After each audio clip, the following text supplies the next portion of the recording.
Brianna, elle vient de faire un énorme changement dans sa vie. Elle a enfin posé ses valises à Montréal, soulagée d'échapper un temps à la routine de sa petite ville américaine. Ouais, elle a passé la frontière. Elle est soulagée de commencer cette nouvelle aventure. Bon ok, l'hiver québécois, elle sait que ça va piquer. Mais pour l'instant, début septembre, l'air est encore doux et la ville vibrante. Elle a trouvé un studio minuscule dans un immeuble résidentiel. Un quartier plein de charme avec ses escaliers extérieurs en colimaçon et ses petites boutiques indépendantes. L'appart en lui-même, bon, il est fonctionnel, on va dire. Il y a une petite kitchenette rikiki, une salle de bain minuscule et une pièce principale qui fait office de chambre et de salon. Mais bon, pour une étudiante en échange, c'est largement suffisant. Ce qui la frappe le plus, c'est le calme plat qui règne dans l'immeuble. Un silence de cathédrale presque. On dirait que personne n'habite ici. Brianna, habituée au brouhaha constant de sa résidence universitaire aux États-Unis, trouve ça un petit peu déconcertant. En montant les quelques marches qui mènent à son studio, elle jette un coup d'œil à la porte d'à côté. Une porte en bois sombre, sans aucun ornement, comme une bouche close sur un mystère. Pas de paillasson, c'est bizarre, mais bon, juste une porte silencieuse et impassible. Elle se dit que son voisin doit être du genre discret, voire carrément invisible. En même temps, elle n'a pas vraiment le temps de s'attarder sur ce détail. Déballer ses affaires, organiser son petit espace, repérer les épiceries du coin, tout ça, ça l'occupe bien. Les premiers jours passent à une vitesse folle. Brianna explore Montréal, découvre les bagels au sésame, s'essaye à quelques mots de français québécois et commence à se familiariser avec le réseau de transport en commun. Mais malgré toute cette agitation, elle ne croit jamais son voisin. Jamais un bruit ne filtre de son appartement. Pas de musique, pas de télévision, pas même un bruit de pas. Rien. Le néant sonore. Et pourtant, comme elle le dit, les murs sont pas très épais. Brianna, elle commence à trouver ça franchement bizarre. C'est comme si l'appartement était inoccupé.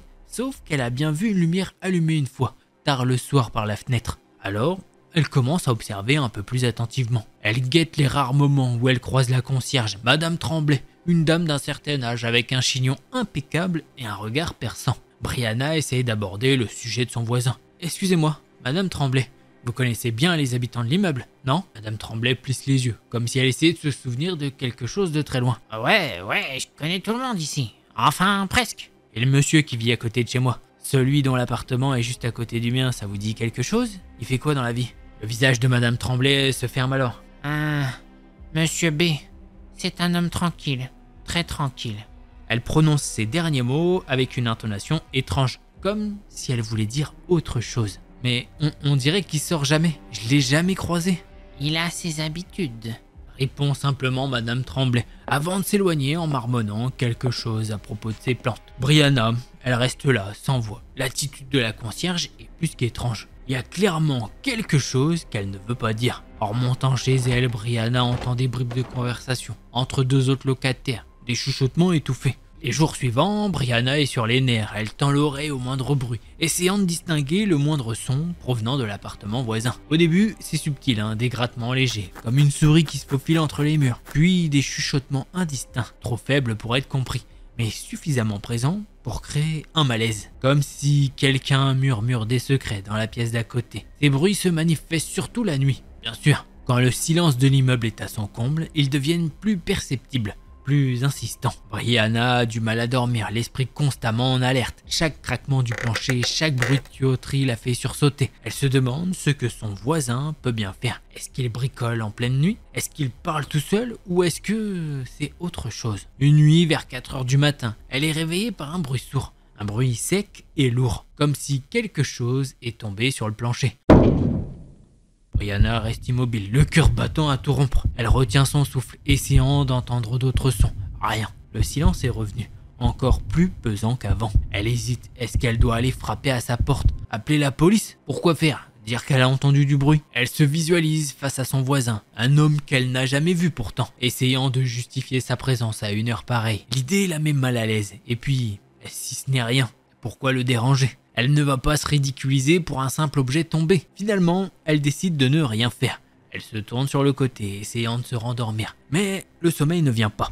Son esprit est envahi par des images sombres, des scénarios catastrophes. Elle imagine son voisin blessé, inconscient, incapable de demander de l'aide. Elle se sent coupable de ne pas avoir agi. Le lendemain matin, elle se sent épuisée et nerveuse. Elle a des cernes sous les yeux et une migraine de fou. Elle se force à sortir pour prendre un café et essayer de se changer les idées. Mais même dans l'animation du quartier, elle ne peut pas s'empêcher de penser à son voisin silencieux et aux bruits étranges de la nuit dernière. À partir de ce moment-là, les bruits continuent. Chaque nuit, Brianna a l'impression d'être plongée dans un mauvais film d'horreur. Sauf que là, c'est bien sa vie en fait. Elle ne sait plus quoi faire. Chaque nuit est une torture, une attente angoissante du prochain bruit, du prochain frisson. Elle se sent épiée, c'est une certitude. Même en plein jour, elle a cette sensation désagréable d'être observée à travers les murs. Elle a beau essayer de se raisonner, de se dire que c'est son imagination qui joue des tours, mais rien n'y fait, rien ne peut la calmer. La menace est constante, elle ferme les rideaux de son studio dès que le soleil commence à décliner. Elle vérifie compulsivement le verrou de sa porte, comme si ça pouvait la protéger de quelque chose d'indéfinissable. Ses études, n'en parlons pas, c'est une catastrophe pour l'instant. Impossible de se concentrer sur ses cours et ses devoirs. Son esprit est saturé par cette obsession, par cette peur qui la ronge de l'intérieur. Elle passe des nuits blanches, les oreilles tendues, à guetter le moindre bruit suspect. Elle avait le soleil léger aux États-Unis, mais là, elle ne sait pas si c'est le climat, si c'est le fait d'habiter quelque part d'autre, mais son sommeil est catastrophique. Les cernes sous ses yeux témoignent de son épuisement. Elle se sent de plus en plus isolée, piégée dans cet appartement qui se transforme peu à peu en une prison mentale. Elle retourne voir Madame Tremblay une fois de plus, avec un mélange d'espoir et de désespoir. « Madame Tremblay, s'il vous plaît, je suis vraiment à bout, j'entends des bruits de plus en plus forts chez Monsieur B. J'ai peur pour lui, j'ai peur de ce qui se passe là-dedans, il faut faire quelque chose. » La concierge la regarde avec un air grave, presque triste. « Chère Brianna, je comprends votre inquiétude, mais je vous en prie, ne vous mêlez pas de ça. Ne vous mêlez surtout pas des affaires qui ne vous concernent pas. Certaines choses sont mieux laissées dans l'ombre. Monsieur B, c'est un homme particulier. Il a ses raisons de vivre comme il le fait. » Mais s'il a besoin d'aide et s'il est en danger, qu'est-ce que je peux faire pour lui? Oh, croyez-moi, il n'acceptera aucune aide.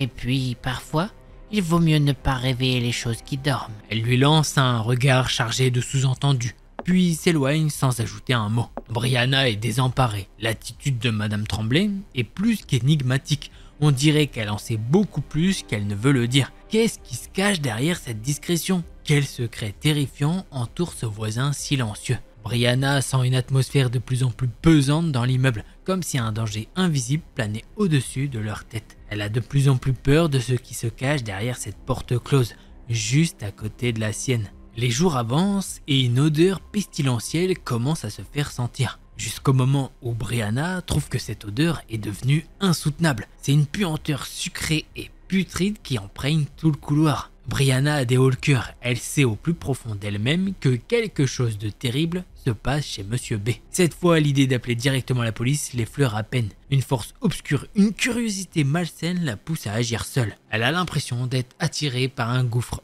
fascinée par l'horreur. Elle sort de son studio, le cœur battant la chamade. Le couloir est plongé dans une pénombre inquiétante. L'odeur est encore plus forte devant la porte de ce Monsieur B.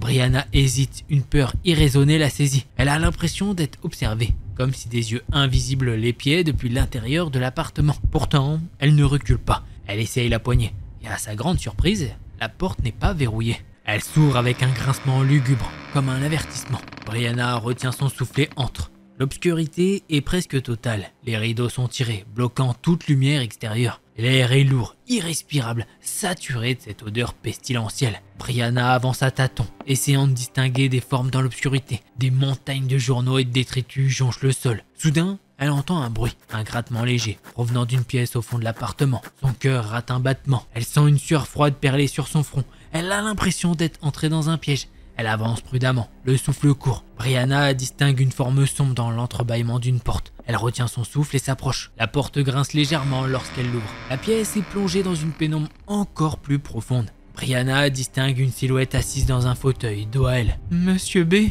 c'est vous ?» La silhouette ne répond pas. Elle reste immobile, silencieuse. Brianna s'approche encore, le cœur battant à tout rompre. Soudain, la silhouette se tourne lentement. Brianna pousse un cri d'horreur. Ce qu'elle voit la glace d'effroi.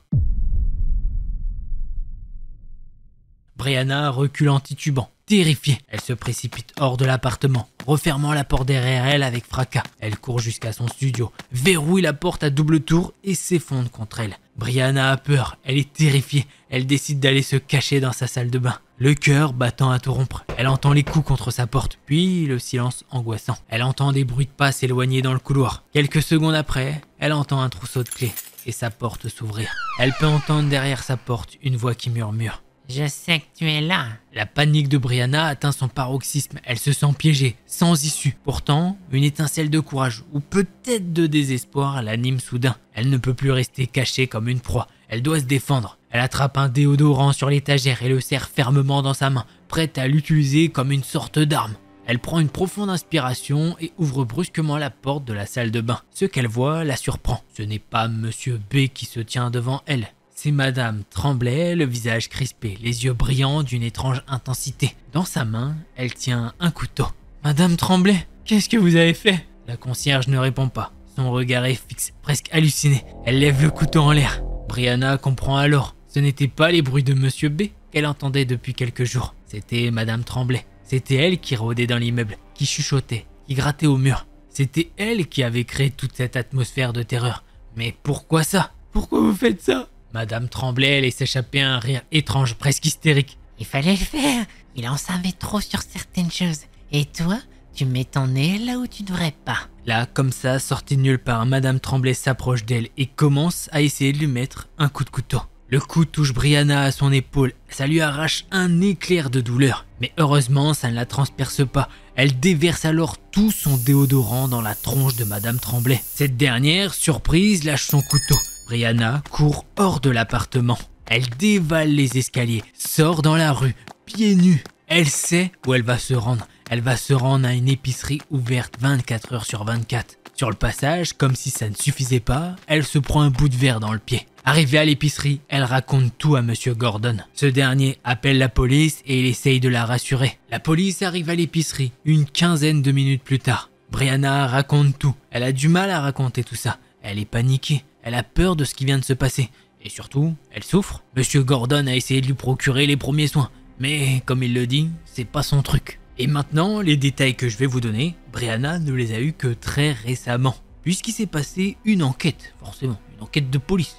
Après le fait que les policiers étaient à l'épicerie, ils se sont rendus dans l'appartement de Madame Tremblay. Et cette dernière était là, chez elle, tranquillement. Elle a essayé de faire comme si de rien n'était, qu'elle n'avait jamais agressé Brianna. Sauf que la police ne l'a pas cru, et encore heureux, et ils l'ont embarquée au poste de police. Au début, cette dernière n'a rien voulu dire, elle est restée terrée dans son rôle. À force, ils ont appris certaines choses, et ces choses-là sont vraiment terribles, horribles, j'ai pas les mots. Ce que Brianna a un moment découvert et qu'elle nous a pas dit là forcément dans l'histoire, c'est que Monsieur B était étalé par terre, mort. Et pourquoi ça? Eh bien la concierge Madame Tremblay l'a tué, tout simplement. Oui, je sais, c'est dur, c'est comme ça, c'est cash, mais c'est comme ça. Pourquoi elle le tue? Salut, j'ai une petite envie. Non, c'est un petit peu plus compliqué que ça. Madame Tremblay a dit tout ce qui s'était passé. Elle a tout dévalé à force. Elle est en fin de vie aussi.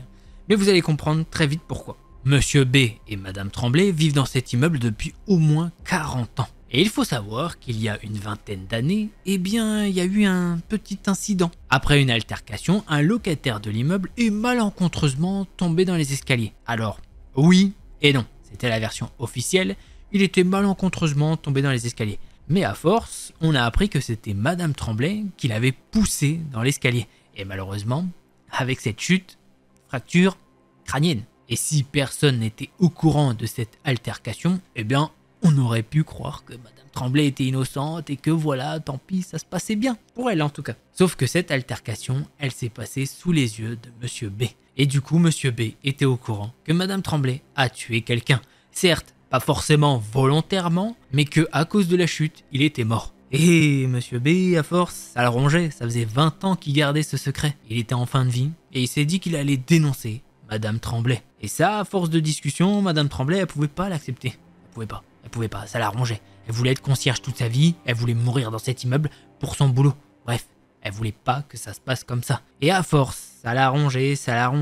Brianna qui lui a parlé de ça, de tout ça, que le monsieur à côté d'elle, il parlait pas, il était cloîtré chez lui. Eh ben, ça lui a fait péter une durite. Et du coup, elle a tué Monsieur B. Ça lui fait 2 à son actif. Et en plus de ça, elle voulait tuer Brianna derrière. Donc là, elle commençait à partir en cacahuète, hein, Madame Tremblay. Voilà, c'est comme ça que se termine cette histoire. J'espère que vous l'avez kiffé. Si c'est le cas, bah, vous connaissez, un petit pouce bleu et un abonnement, ça me fera très plaisir. Du coup, on se retrouve pour ce second thread, mais avant, petite intro, je suis Delcor, si tu ne me connais pas, D-E-L-K-O-R, t'as vu? Et puis tu l'inscris dans ta tête comme ça, hop, tu te diras quand tu fais des threads d'horreur, tu te dis, oh tiens Delcor, mais j'ai mieux, attention, tu t'abonnes, clac, comme ça je mets le petit bouton, tu t'abonnes, ça prend 0 secondes, non vraiment, allez, 1 ou 2, le temps de cliquer, voilà, tu t'abonnes, et puis comme ça tu loupes pas les prochaines vidéos sur la chaîne, 3 vidéos thread d'horreur par semaine, donc normalement, pour l'instant en ce moment, mardi, jeudi, dimanche, même si celle-ci, ça se trouve, elle sera un vendredi. Un petit peu de décalage, voilà. Mais voilà, restez abonnés, comme ça, au moins, vous avez... Et vous mettez toutes les notifications, comme ça, clac. Et si jamais vous voulez être au courant aussi, ça se passe sur Insta. Voilà, sur Insta, comme ça, je vous mets, quand il y a des décalages, un peu, je sais plus parler, mais voilà, je vous tiens au courant. Ah, oui, et j'ai une autre info à vous dire. En ce moment, si vous voyez qu'il y a plein de pubs sur les vidéos, c'est pas ma faute. Voilà, je préfère vous le dire. C'est que YouTube, depuis le mois d'avril, a commencé un nouveau programme, enfin c'est même un peu avant avril, c'était fin mars. Ils ont mis plein de pubs partout, on ne sait pas pourquoi, je suis pas le seul à m'en plaindre, au cas où, je vais peut-être même vous mettre un petit passage de Sadjoana. Les anciennes pubs, ils ont aussi rajouté des pubs automatiques. Donc si vous voyez qu'il y a beaucoup de pubs dans une vidéo, c'est pas notre faute. Une grosse youtubeuse à plus de 500K et tout, et tu vois qu'il n'y a pas que moi, au cas où, comme ça on me dit pas, mais c'est toi, non, il y a plein de gens, ça arrive à tout le monde. C'est vraiment assez chiant. Ils nous mettent des pubs. Alors, soit c'est incohérent. Genre, pour une vidéo de 30 minutes, il y a une pub ou deux. Et là, t'es en mode, bah, c'est pas beaucoup. Soit il y en a 10, 30. Genre, vraiment, et vous allez voir, je vais vous mettre un screen là. Hop, je vous le mets là. Ou sur ma tête, je sais pas, on verra. Mais il y a des pubs à quelques secondes d'intervalle. Donc, c'est-à-dire que tu peux te taper une pub et derrière, une pub. Et là, tu vas te dire, mais Delcor, il abuse avec ses pubs. Non, c'est pas moi. C'est en automatique. Parce que si en plus on essaye de les mettre en manuel, et ben il y a des petits trucs rouges, c'est trop chiant. Voilà, ça c'était l'aparté sur les pubs. J'en suis désolé s'il y a ça. On essaye tous de notre côté en tant que youtubeur de vérifier qu'est-ce qu'on peut faire, machin et tout. Mais sachez que pour un petit moment c'est chiant. N'hésitez pas à me le dire si jamais, voilà. Mais soyez pas virulents. Voilà, on fait ce qu'on peut. Bon allez, trêve de bavardage sur ça. On va commencer avec le second thread. Fanny, elle a vécu une histoire super flippante qui lui est arrivée quand elle avait 18 ou 19 ans. À l'époque, elle vivait seule depuis ses 18 ans et elle avait l'habitude de se balader dans un parc pas loin de chez elle. Elle avait un copain à ce moment-là, un peu plus âgé qu'elle, mais il bossait quand elle a décidé d'aller marcher. Il y a un arrêt de bus au bout de sa rue à gauche, pas très loin du parc. Un jour, elle se souvient s'être arrêtée au bout du pâté de maison pour laisser passer les voitures. Et là, sans raison, elle a regardé vers l'arrêt de bus et elle a vu un mec qui la fixait. Dès qu'elle a remarqué ça, elle s'en fichait royalement que les voitures la laissent passer ou non. Elle a traversé la rue à toute vitesse. Limite, elle s'est fait renverser, mais elle voulait juste s'éloigner de ce type. Il y avait un lycée à genre 5-10 minutes du parc. Elle se rappelle avoir regardé en arrière vers l'école parce que c'était là qu'elle étudiait à l'époque. Et elle a vu que le mec qui la fixait à l'arrêt de bus était en train de la suivre. Là, elle a commencé à paniquer un peu. Elle croit même qu'elle a envoyé un message à son ex pour lui dire qu'elle était presque sûre d'être suivie. Elle n'arrêtait pas de regarder derrière elle pour vérifier qu'il y avait bien une bonne distance entre eux. Elle sentait que si elle ralentissait, un truc louche allait se passer. Finalement, elle est arrivée au parc et elle a commencé à devenir super anxieuse pour plusieurs raisons. Déjà, l'entrée du parc était en bas d'une colline et divisée en 2 chemins où on ne voyait rien à cause des arbres. Ensuite, elle se disait que personne n'aurait pu voir ce qui lui arrivait si elle avait pris un de ces chemins. Et en plus, elle était en congé ce jour-là. Il était 14 h et d'habitude, il n'y avait personne dans le parc à cette heure-là. Alors qu'elle commençait à descendre la colline sinueuse, elle a vu une femme avec 2 enfants et un chien. Elle se souvient du soulagement instantané et du sentiment de sécurité qu'elle a ressenti en la voyant. Elle a même accéléré le pas pour la rejoindre plus vite parce qu'elle était terrifiée. Elle se rappelle encore exactement la conversation qu'elles ont eue. Elle lui a dit « Salut !» Je sais que ça peut paraître bizarre, mais j'habite en bas de la colline. Et en traversant l'intersection où il y a l'arrêt de bus, j'ai remarqué un homme qui me fixait. Et il a commencé à me suivre. Est-ce que tu pourrais faire comme si tu me connaissais si cet homme descend ici ? Avant même que l'autre réponde, Fanny a fait un signe de tête vers le mec qui était sur le point de descendre la colline. Quand elle a fait ça, elle croit qu'il a un peu paniqué et a commencé à s'éloigner. La femme a capté la gravité de la situation et a vite mis ses enfants dans la poussette. Fanny ne sait pas ce qui l'a poussé à faire ça ensuite, mais pendant que la femme essayait de se préparer à partir, le mec s'est retourné à un moment donné et redescendait la colline. Fanny a prévenu l'autre qu'il revenait et la femme s'est dépêchée comme jamais pour rassembler ses affaires. Et Fanny a même commencé à l'aider.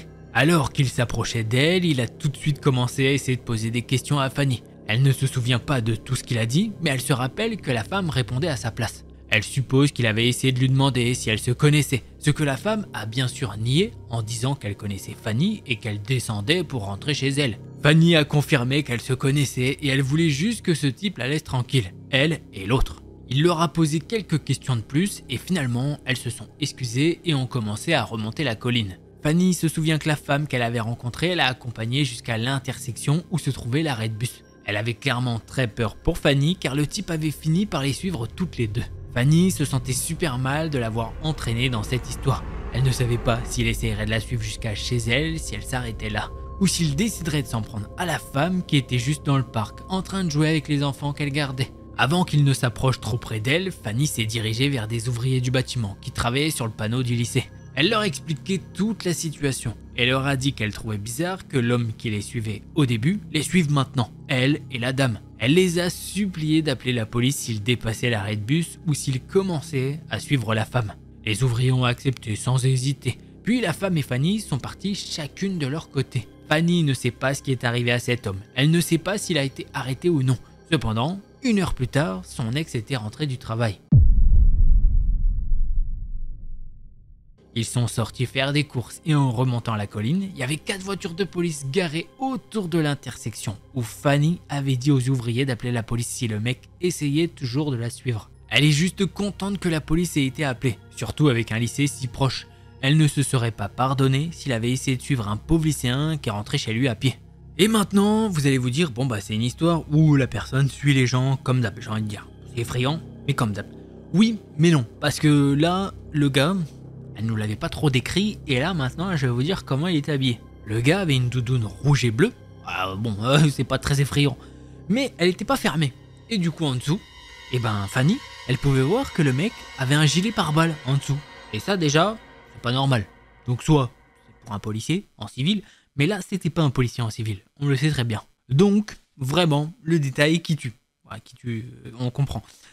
Oui, et puis les policiers qui viennent au parc et tout machin, à mon avis, ce gars-là, il a suivi la meuf ou quoi, ou il suivit des gens. Enfin bref, trop chelou. Pourquoi tu fais ça? C'est bien que la police s'est dépêchée pour ça, parce qu'il pourrait se dire « Ouais, j'ai suivi, non, j'ai pas envie. » Tu vois? Parce que des fois, il y a dans certains threads, la police, ils font rien du tout, et des fois, tu vois, là, c'est bien. C'est très bien, bravo à eux. Bravo aux ouvriers, bravo à la femme. Tout le monde a bien agi, plus ou moins, dans cette histoire, donc c'est cool. Enfin, à part le mec qui est chelou, soyez pas bête. Des fois, il y en a, ils me font... Bon bref, allez, prochain thread. Si jamais vous en voulez plus, je vous invite à cliquer sur l'une de ces 2 vidéos là. Allez, c'était Delcor, en attendant la prochaine vidéo, portez-vous bien, tous les petits potes.